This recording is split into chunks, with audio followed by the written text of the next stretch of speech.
You're listening to the Back Home Network, presented by Homefield Apparel.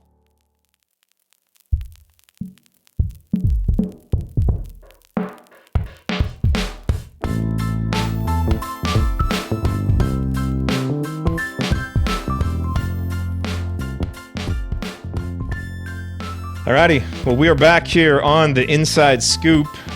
It has been a few weeks since we recorded. I don't know, 4, 5, 6 weeks, however long it's been. And tomorrow, when we launched this, we kind of promised a pretty aggressive recording schedule. We haven't quite hit that schedule, and maybe we should have anticipated, that for a freshman adjusting to life at IU and a dad adjusting to life with 2 young kids, it would be a little bit harder than we thought to keep up quite as consistent of recording as we wanted to. But we're here, and we're obviously going to keep doing these. And I appreciate you making the time, man, because I know things are obviously really busy for you right now. So it's good to have you back, and good to be chatting again. Yes, sir. We were texting earlier.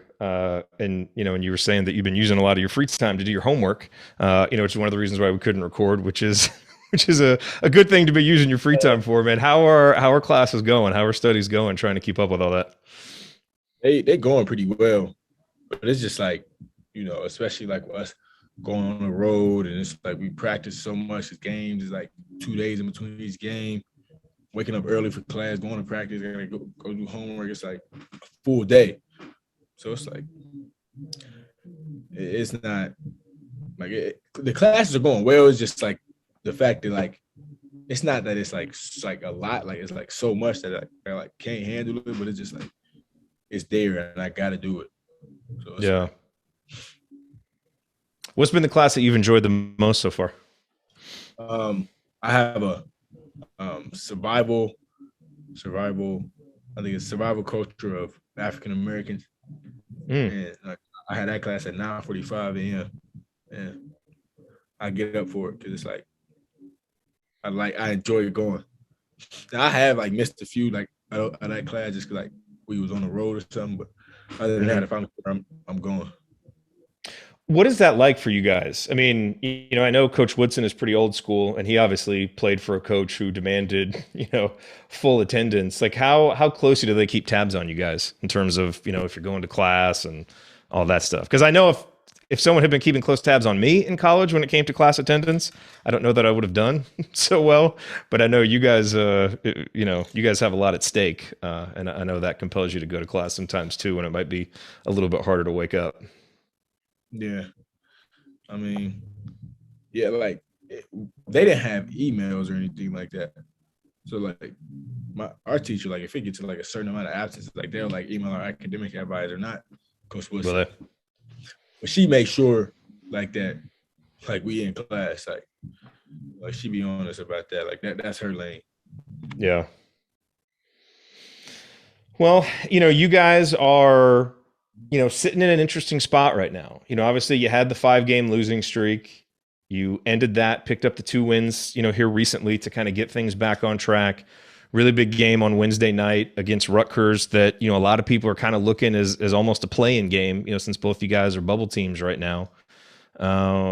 Take us inside the locker room. I mean, what's the general feeling? What's the general vibe right now in there? I mean, it's just, as always, but I mean, it's like different. I mean, I guess you could just say it's like laser sharp focus, really. Like guys, like we understand the situation, and it's like, we're playing good basketball, like, and we believe in the guys in our locker room.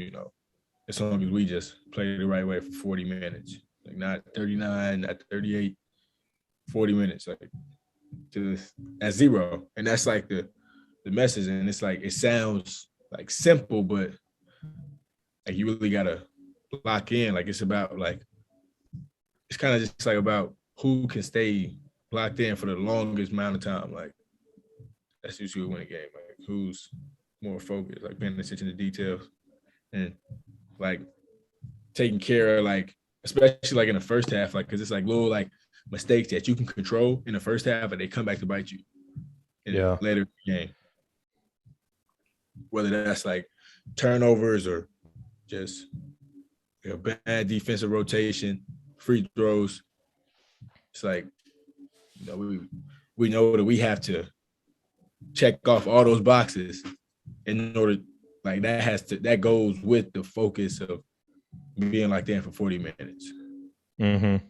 We hear Coach Woodson talk a lot about, this group needing to learn how to win, and him needing to kind of teach you guys how to win. Is that kind of what he means by that? Just that, that focus? And what else do you take from that? Like, what does that mean to you, learning how to win? That's pretty much it. Obviously, it's like tons of more things that Coach Woodson says, but like he's 63 years old. Like, he's not gonna like be saying like mad stuff. Like, it's always the same message. Like he say something like we heard him say that before. Like, it's like keep drilling it in you until you like really get it. Like, that's what we got to do. So it's like, and we believe it. We believe in him. Like, just like he trusts us to put us out there on the floor, we believe in him as a coach. Like, especially like me, I'm a freshman. It's my first year in college. It's his first year coaching in college. Yeah. So he knows way more about the game than me, but it's like, it's still both our first time being here in this situation with this team, like on a different level of basketball. Where it's not no like defensive 3-second violation, like you can sit and pay. But it's like, that's pretty much it. Like, he, we understand that we gotta continue to work together to learn how to win. So that's pretty much it.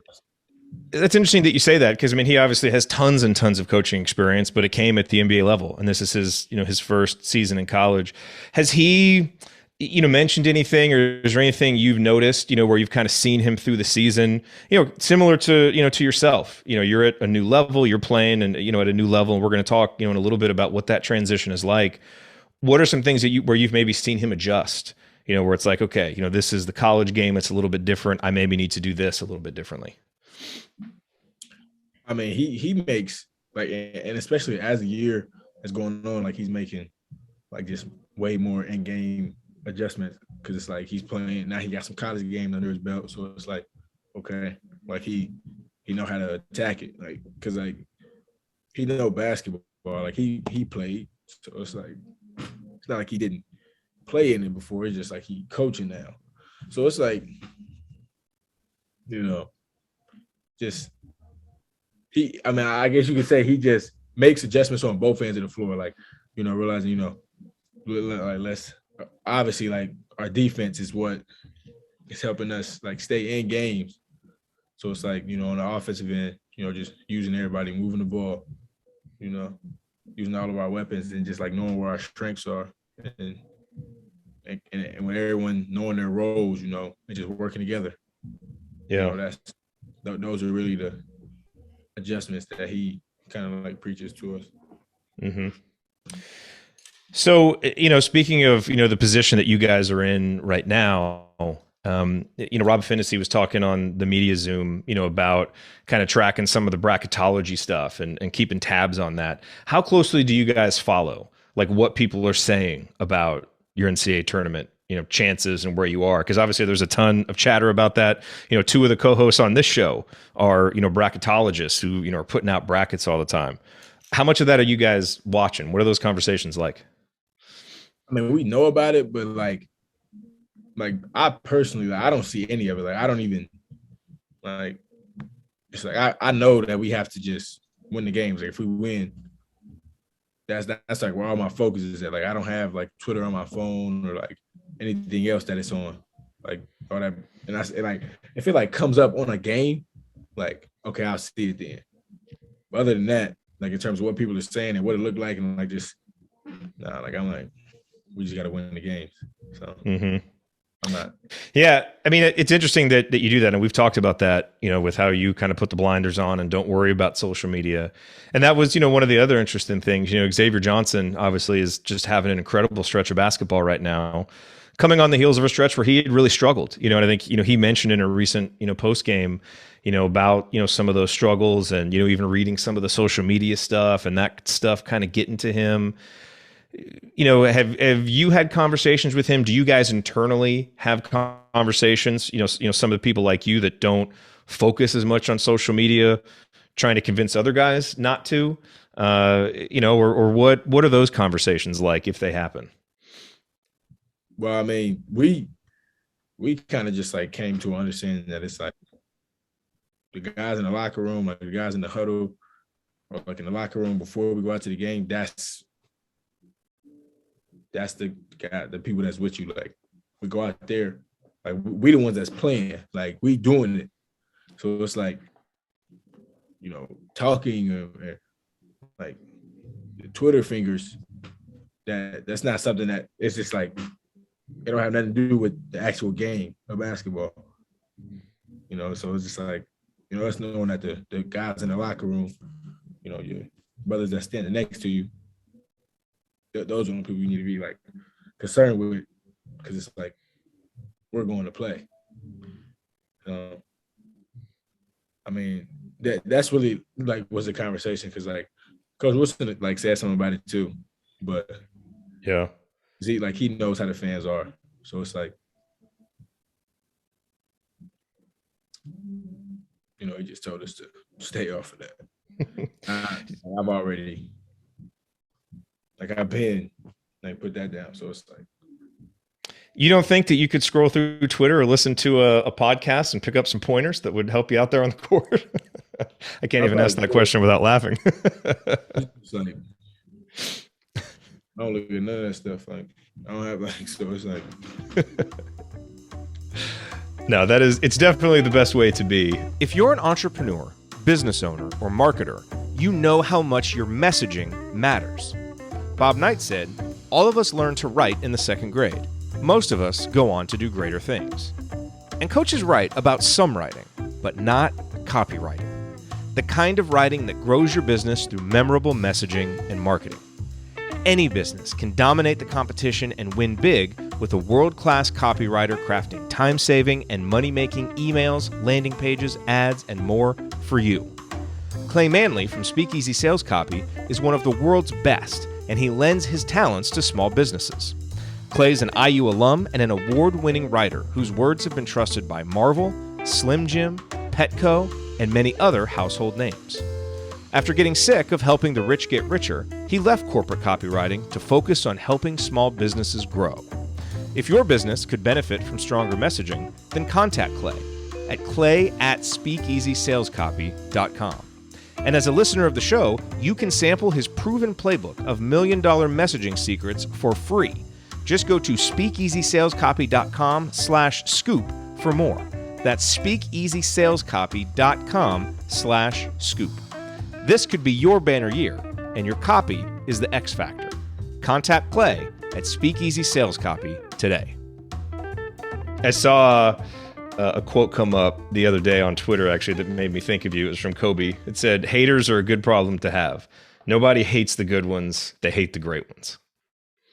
And Kobe, if you just look up Kobe Bryant quotes on haters, he has tons and tons of them. He obviously had a great perspective on it, being someone who was pretty polarizing. Some people loved him, some people didn't. But as he said, another one of his quotes, "Hey, if you have, you may hate me now, but you're going to remember me." What do quotes like that from a guy that I know that you admire, what do those mean to you? What do you take from those?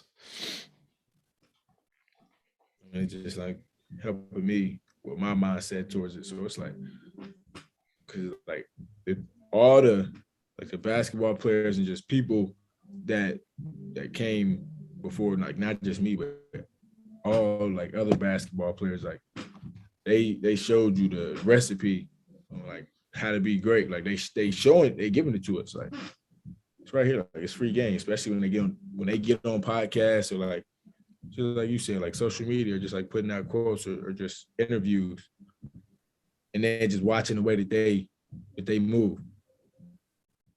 Like, the time that they put in, it's like, thank you. That's like that's how I see it. Like I appreciate it. I appreciate you. Like watching the stuff that they like, just watching a full game, like sitting down and watching like a full like Lakers and the Knicks on Christmas. Go back and watch that game. Like it's like doing insane stuff, like out of body. So it's like obviously they doing something right. So whatever they say, I'm gonna listen to it.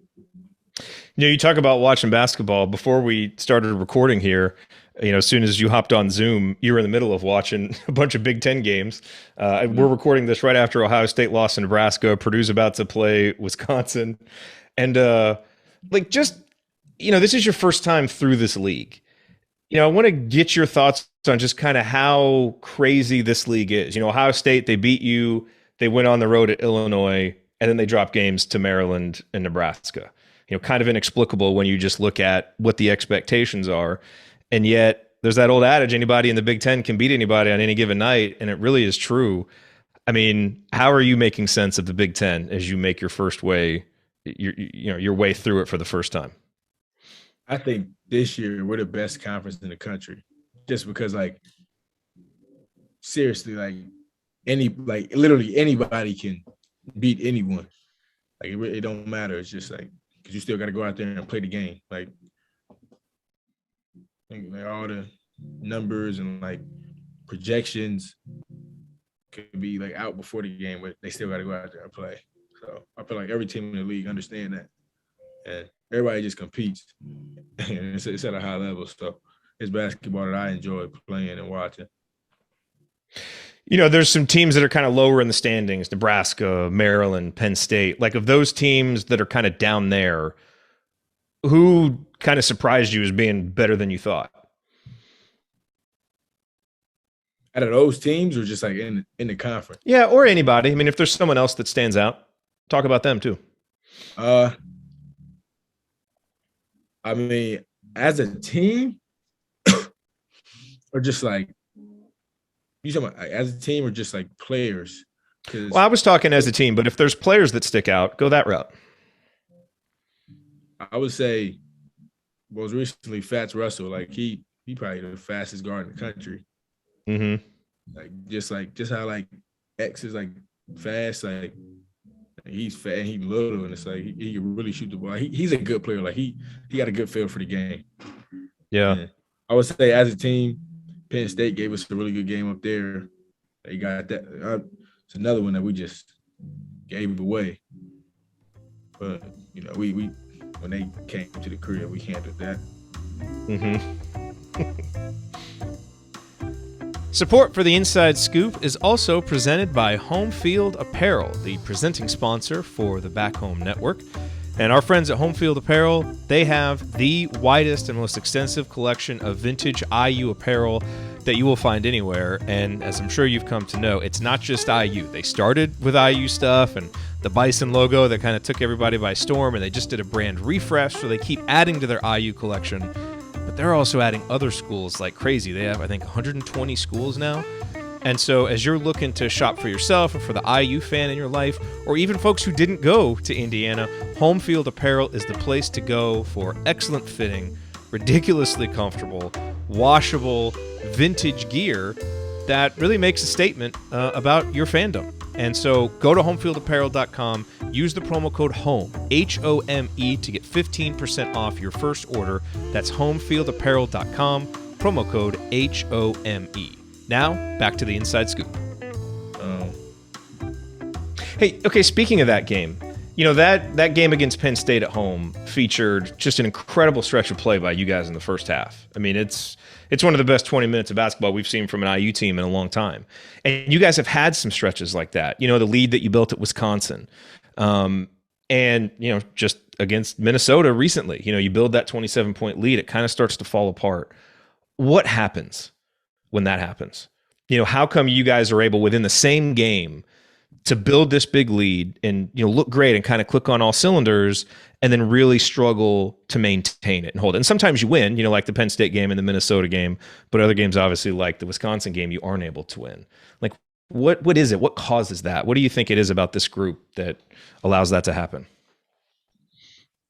I mean, I don't think it's anything about this group, but it's just those, the mental lapses that we gotta eliminate for stretches of basketball. Cause every team in the Big Ten can compete. So it's we gotta, that's something that we still working on as a team. And it's like we feel like we just gonna keep going after it until we get it right. Yeah. So it's like, we were able to make the plays at the end of the Minnesota game to win that one, but it's like, we got to make that 27-point lead go the other way. Yeah. Is it what is it like for you? Because there have obviously been times when you've been on the court for both building the lead and when the lead has started to go down. In those times when the lead is starting to dwindle and you're not on the court, what is that like to watch and not to be able to be out there and impact it? That's more. I don't know about like when the guys are playing like versus watching it. But when you watching this, like then like you're not playing. You really just like really sitting there like you see it like they in it, but you see everything. So it's like when you watching, it's like it make your heart race more because it's like you watching our team like we trying to keep the lead and they just keep making shots. So it's like I'm like, yo, dog, I'm sitting next to Mike. I always sit next to Mike on the bench. Or especially like team coming back, I'm like, yo, dog, like, come on. Like, we got to get right. So, I mean, but sitting over there, like, we making sure we still talking locked into the game because we don't know if we don't get in. Like, we get something at any moment, you got to be ready to go. Yeah. But if not, it's like we still trying to make sure we get out of here with a win. So, like, no matter what, like, I mean, so when we over there, like, it's kind of, I mean, it's like you learn like before you start watching the film because it's like you see what's going on. So it's like when you go out there, you want to try and eliminate those mistakes. Yeah. So let's talk about your season and kind of this journey for you, as a freshman, because it's really, in a lot of ways, it's almost been like 3 seasons for you. You really, early on, through the early part of the schedule, you were playing pretty consistent minutes, getting in, kind of, showing your scoring potential. You had that big first half against Nebraska, when things were looking down for the team, you come in, provide a big spark. And then, really kind of, I guess it was, maybe, after Christmas and through that first stretch of Big Ten games, your minutes kind of dwindled, your production dwindled some. And now over the last 5 games, it's kind of come back. You've played, 20 minutes per game over these last 5. Your scoring is up. You obviously had that, the big game against Michigan State with 13 points. Talk to me about, or tell us about, what, if anything, has kind of changed, that has allowed you now. Because, a lot of times, when freshmen get discussed, they talk about the freshman wall. Right. It's like freshmen go, they kind of hit this wall, whether it's, because of the physicality or the mental load of it, and they start to struggle. And it's almost like you hit a wall and like busted through it. Now your production is getting better. Talk to me about that. Maybe what's changed over these last 5 games that's allowed you to kind of get back to being the guy more that we saw at the start of the year. I mean, like I always say, like nothing has ever changed. It's just about staying consistent, realizing that it's going to be, peaks and valleys. So it's like, I just got to stay consistent and continue to trust my work, trust the team, and, keep the common goal in mind, which is to win and, get to the NCAA tournament. Before that, we still got to get to the big. We going to the Big Ten tournament, but it's like we got to handle our business there too. So, I mean, for me, like my mindset is just about getting to the tournament. When it like we gonna be in every game, so it's like trying to win all of them. Right? That's just how I approach it, and just about this whole season because it's like it's just about and again, I guess you could just say it's just about for me how I see it. I just stay patient, like just keep putting the work in, stay consistent, continue to be yourself. Told you like just doing things to take care of my mental health. Meditating, reading. I got more of my books now. More to John Gordon. Gotta stick together. Mm-hmm. Stick together. Gotta the energy bus. Nice. It's the Bill Garrett joint. Aha. Getting open, the Bill Garrett story. Have you had a chance to read that yet? I'm reading the energy bus right now, but I'm gonna have to open that one too. Mm-hmm. So, you look around the conference and, a lot of guys who came in, ranked around highly touted freshmen, Max Christie and Caleb Houston, and a lot of these guys where a lot was expected of them. We're all playing key roles like you do. And, you look at their production and it's up and down.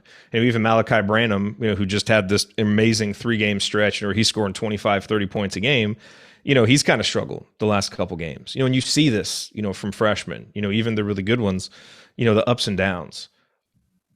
What is it? Beyond just the physicality, obviously, that's going to be a big adjustment to the Big Ten, bigger, older guys, you have to adjust there. What are the other biggest adjustments that make it to where even really, really talented guys like yourself and these other guys often come in and are really up and down from a production standpoint? I mean, it's just basketball, really. Like, sometimes there's gonna be nights when the ball is not going in, and you got to figure out how to do something else, but also stay aggressive because you shoot a certain amount of shots in the fact, and you work on it. It's like it'll fall, but but now you got to shift your focus to controlling everything I can control, like just playing hard, defending, rebounding, trying to create for others. Like, I'm talking, diving on the floor,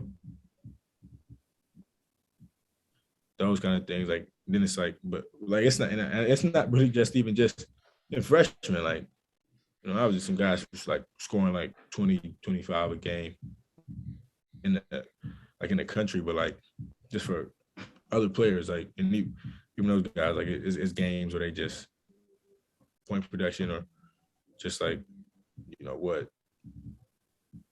Yeah, I would say, yeah, like just like scoring points, it's just like it dwindle a little bit, but it's like it's not for too long because it's like everybody, we all play basketball and everybody works on it. Like that's why we here at these schools. Mm-hmm. So it's like, just staying the course.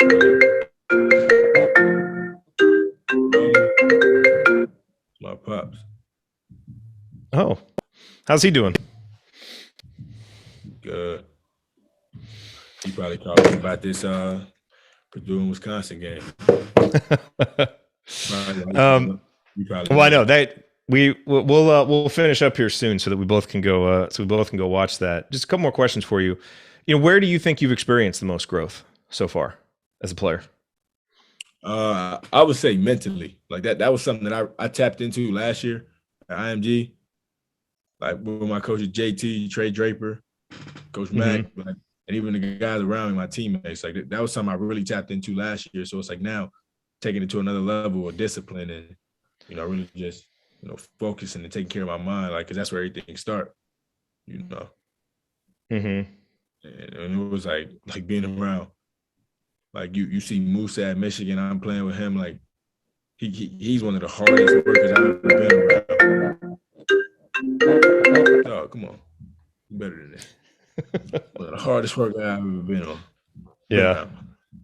Joshua Ozabar, he goes to Bryant University. It's my dog.